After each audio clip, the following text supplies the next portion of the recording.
بسم اللہ الرحمن الرحیم۔ السلام علیکم۔ آپ لوگوں کے گھر میں جب کبھی اسپارکنگ ہوتی ہے کسی سوئچ بورڈ کے اندر، تو مجھے پوری امید ہے کہ آپ لوگ قطعاً انتظار نہیں کرتے ہوں گے کہ جب جا کر بالکل شارٹ سرکٹ ہو اور خدا نخواستہ آگ لگنے کا معاملہ درپیش آئے، تو اس کے بعد ہم اس بٹن کو جو ہے وہ ٹھیک کروائیں، یا کہیں سے چھت ٹپک رہی ہو تو چھت کی زمین بوس ہونے کا انتظار عموماً نہیں کیا جاتا، پہلے ہی چھت کو ٹھیک کروانے کی فوری کوشش کی جاتی ہے۔ تو صحت کے ساتھ نہ جانے ہم لوگ یہ کیوں معاملہ رکھتے ہیں کہ جب تک بیماری آ نہیں جاتی اور آ کر پوری طرح سے ہمارے اوپر اپنا قبضہ نہیں جما لیتی، تب تک ہم اس کے بارے میں لاپرواہ رہتے ہیں، اور اول تو کوئی اس کی ٹینشن نہیں لیتے، یا جب کبھی معاملہ پورا ہو جائے پھر اس کے بعد جب بالکل آ کر جس طرح آخری دن بل جمع کرانے کا رش لگا ہوتا ہے بینکوں کے باہر، جب بالکل اس طرح سڑک پر آ کر کھڑی ہو جائے بیماری، اس وقت پھر ہم جو ہے وہ اس کے بارے میں ذرا سنجیدہ ہوتے ہیں۔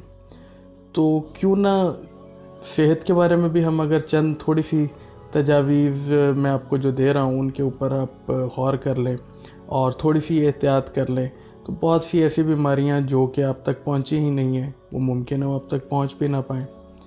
تو ویسے تو بہت سی اس کے اندر چیزیں ہیں جو کہ ہائیجین سے متعلق میں آپ کو بتاؤں گا انشاءاللہ۔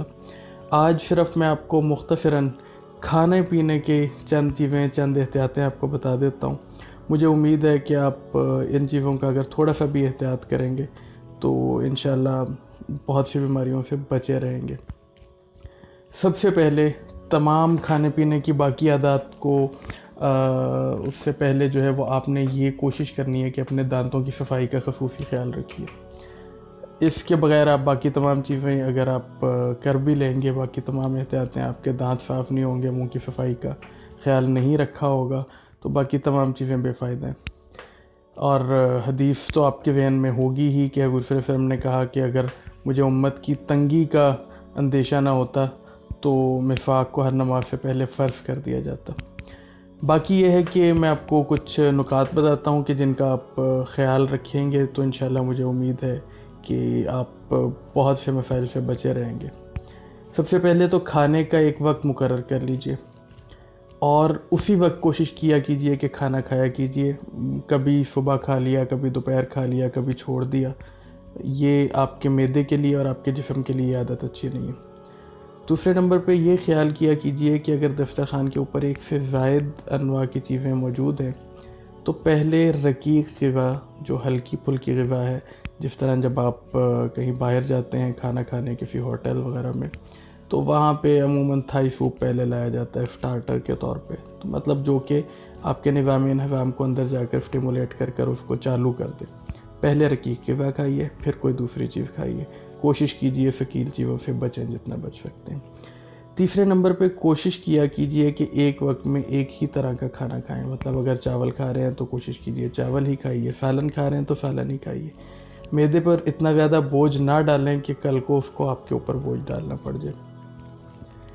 چوتھے نمبر پر غذا کو بدل بدل کر کھائیے، مطلب صبح آپ نے سبزی کھا لی ہے تو دوپہر کو گوشت کھا لیں، رات کو دال کھا لیں۔ ایک ہی چیز اگر آپ کو گوشت پسند ہے تو یہ نہیں ہے کہ صبح گوشت کی ایک اور ڈش کھا لی ہے، دوپہر کو گوشت کی کوئی اور ڈش کھا لی ہے، شام کو گوشت کی کوئی اور ڈش کھا لی ہے۔ تمام چیزوں کو بدل کے کھاتے رہیں گے تو انشاءاللہ فائدہ یہ ہوگا کہ آپ کے جسم میں کسی بھی چیز کی ڈیفیشنسی نہیں ہوگی۔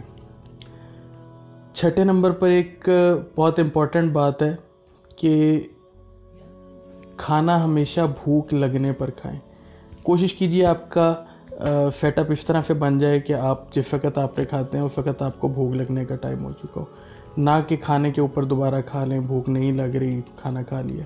ہاں، اگر کبھی بھوک نہیں لگ رہی جو کہ آپ کا مقررہ وقت ہے تو اس کا مطلب ہے کوئی معدے میں پرابلم ہے جس کی وجہ سے بھوک نہیں لگ رہی، تو پھر بہتر ہے کہ اس کا علاج کیا جائے۔ اور اس کے بعد جو ہے وہ کوشش کیجئے کہ تیز مرچ مسالے والی چیزیں، چٹپٹی چیزیں، زیادہ آئلی چیزیں، ان سے جتنا پرہیز کر سکیں اتنا بہتر ہے۔ کبھی کبھار کھانے میں حرج نہیں ہے لیکن کوشش کیجئے کہ ان سے زیادہ پرہیز رکھیے۔ یہ ذہن میں رکھیے کہ آپ کا معدہ آپ کے منہ سے زیادہ حساس ہے۔ آپ چائے تو پیتے وقت ٹھنڈی کر لیتے ہیں کہ منہ نہ جل جائے، یا آپ پیزا کھا رہے ہوتے ہیں تو آپ چیز کے ٹھنڈے ہونے کا انتظار کرتے ہیں کہ فوری اگر گرم گرم چیز منہ میں جائے گی تو وہ منہ کی دیواریں جل جائیں گی ارد گرد سے۔ تو یاد رکھیے معدہ منہ سے زیادہ حساس ہے، جتنا کیئر آپ منہ کی کرتے ہیں اس سے زیادہ آپ کو معدے کی کرنی چاہیے۔ اور منہ کے اندر تو پھر آپ کے دانت ہیں جو کہ غذا کو چبانے کے کام آتے ہیں، تو معدے کے اندر اس طرح کے دانت نہیں ہیں۔ آپ جتنا غیر ہضم شدہ یا غیر چبائی ہوئی خوراک آپ معدے میں بھیجیں گے، اس کو اپنے گیسٹرک جوسز کو سے ان کو مطلب آپ یوں کہہ لیجیے قابل ہضم بنانے کے لیے اتنی ہی زیادہ محنت کرنی پڑے گی۔ آپ اپنے منہ کی محنت کو تھوڑا سا بڑھا لیجئے، آپ کا معدہ زیادہ بہتر حالت میں رہے گا۔ اس کے علاوہ کوشش کیجئے کہ کھانے کے فوراً پہلے یا کھانے کے فوراً بعد کسی قسم کی ذہنی یا جسمانی ورزش بالکل نہ کیجیے۔ تھوڑا سا معدے کو وقت چاہیے ہوتا ہے، آپ کے جسم کا خون تھوڑا سا ایکسٹرا لیتا ہے کھانے کو ہضم کرنے کے لیے۔ اس وقت اگر آپ کسی بھی ورزش یا کسی بھی ایکسرسائز کے اندر آپ مصروف ہو جائیں گے تو معدے کو اس کا حصے کا خون نہیں مل پائے گا، جس کی وجہ سے معدے کی کمزوری پیدا ہونا شروع ہو سکتی ہے۔ اس کے علاوہ کوشش کیا کیجئے کہ کھانے کے دوران بخوشی کھانا کھایا کیجئے، ہنستے مسکراتے کھانا کھایا کیجئے۔ اگر کوئی بات کرنے کا موقع مل ہی رہا ہے تو کوئی خوشگوار بات کیا کیجئے، نہ کہ جو ہے وہ آپ کھانے کے دوران جو ہے وہ کوئی سنجیدہ یا رنجیدہ بات کریں کہ آپ کے ذہن کا جو ہے وہ دماغی جو وہ اس کی پریشانی کی وجہ سے آپ کے معدے کو پورا خون نہ دے پائے۔ اس کے علاوہ کوشش کیا کیجئے کہ کھانے کے دوران پانی کم از کم پیجئے۔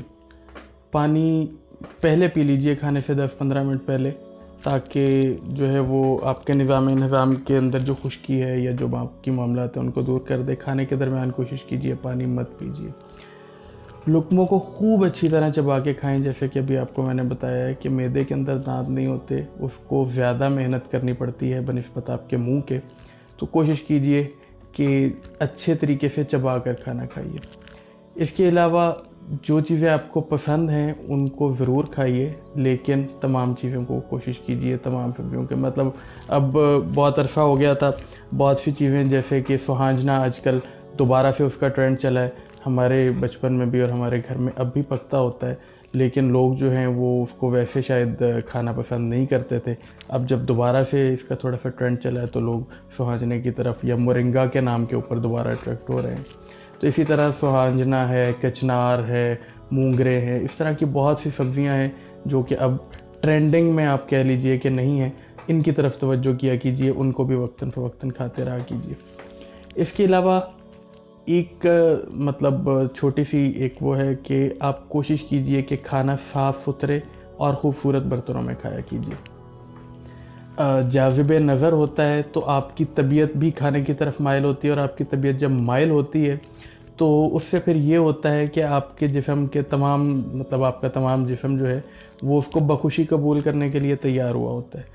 جب کھانا آپ کسی خوبصورت جگہ پہ یا خوبصورت مقام پہ کھا رہے ہوتے ہیں تو آپ بآسانی اس کو ہضم کر پاتے ہیں، عمومی بنسبت اس کے کہ آپ کسی بدبودار جگہ پہ یا گندے برتن کے اندر جسے دیکھ کر آپ کی اپنی طبیعت متلا رہی ہو، اس کے لیے آپ کو کھانا ہضم کرنا مشکل ہو جاتا ہے۔ اور اس کے علاوہ آخری چیز آپ یہ رکھیے کہ کھانا جو ہے وہ اس کے اندر خاص کر جو حدیث کے الفاظ ہمیں ملتے ہیں، جو مفہوم ہے کہ پیٹ کو 3 حصوں میں جو ہے وہ تقسیم کیا گیا ہے۔ وہ پھر ہم نے کہا کہ ایک حصے کو کھانے سے بھرنے کے لیے، ایک حصے کو پانی سے بھرنے کے لیے، اور تیسرے حصے کو ہوا کے لیے خالی چھوڑنے کے لیے۔ آپ بھی اتنا ہی کھائیے، تو امید ہے کہ انشاءاللہ یہ تمام آپ کو تجاویز میں نے بتائی ہیں، ان کے اوپر آپ اگر عمل کریں گے تو بہت سی بیماریاں آپ تک شاید پہنچ ہی نہ پائیں، اور ان کے معاملات پہلے ہی حل ہو جائیں اور آپ کی صحت برقرار رہے۔ اور یہ یاد رکھیے کہ بہت مشہور مقولہ ہے کہ پرہیز جو ہے وہ علاج سے بہتر ہے، تو بہتر ہے کہ پہلے ہی پرہیز کر لیجئے، نہیں تو وہ شعر آپ نے سنا ہوگا، وقت کرتا ہے پرورش پرسوں، حادثہ ایک دم نہیں ہوتا۔ تو تو آپ چھوٹی چھوٹی بد پرہیزیاں کرتے ہیں جس کی وجہ سے پھر کسی بڑی بیماری تک معاملات پہنچتے ہیں.